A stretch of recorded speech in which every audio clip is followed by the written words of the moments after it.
রাগ করলেন? মুরব্বী আপনার নামটা কি? মিথ্যা কথা কবেন না।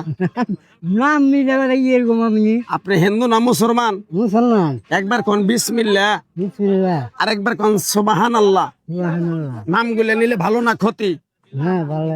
আপনার কটা কথা বলে দিয়ে যাব, কথা কটা যদি সত্য হয় সত্য বলবেন মুরব্বী, মিথ্যার আশ্রয় নেবেন, আল্লাহর কাছে ঠেকা থাকবেন।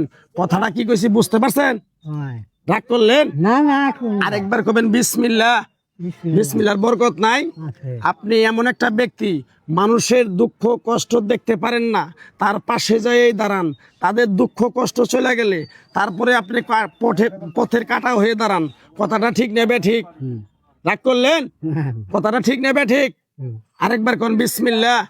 আপনি এমন একটা ব্যক্তি, মানুষের দুঃখ কষ্ট দেখতে পারেন না, তাদের পাশে যেয়ে দাঁড়ান, তারাই পিছন থেকে এসে আপনার ক্ষতি করার জন্য ঘুরে। কথাটা ঠিক নেবে ঠিক? রাগ করলেন? না না আরেকটা কথা বলে যাই মুরব্বী, আমার ওস্তাদে বলছে, পাগলা রে, তুই আমার সাথে 40 বছর ইন্ডিয়ায় থাকলি, চলে যাবি বাংলাদেশে, তাই তোরে এক টুকরা গাছ দিয়ে দেই, এই গাছটা তুই মানুষের কাছে বিলিয়ে দিবি, উপকার হইলে তোর জন্য আমার জন্য দোয়া করবে। আমি এক টুকরা গাছ দেবো মুরব্বী, গাছটা ঠিকভাবে নিয়ম কারণ মাইনে ব্যবহার করবেন। যে কাজটা করতে চাবেন মুরব্বী, সেই কাজটাই আপনার সফলতা হবে। কথাটা কি কইছি বুঝতে পারছেন? রাগ করলেন? না, না, না, মুরব্বী কি রকম আমার কথাগুলো বিশ্বাস করছেন?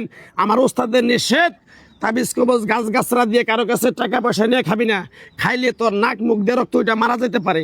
তাই আমার ওস্তাদের কথা মান্য করে মুরব্বী, তাবিজ কবজ গাছ গাছরা দিয়ে কারো কাছে টাকা পয়সা নিয়ে খাই না মুরব্বী। সবাই বাজার হতে গেছিলাম। মুরব্বী শোনেন, হ্যাঁ। আপনি এক টুকরা গাছ দিয়ে যাবো, এই গাছটা আপনি ঠিকভাবে নিয়ম কারণ মাইনা ব্যবহার করবেন মুরব্বী, আল্লাহ মুক্তি করলে। মুরব্বী শোনেন শোনেন, হ্যাঁ মুরব্বী, মুরব্বীর ছাগলটা আমি নিয়ে যাবার চাইছিলাম, কিন্তু আসলে নিয়ে যেতে পারলাম না, দুঃখের বিষয়।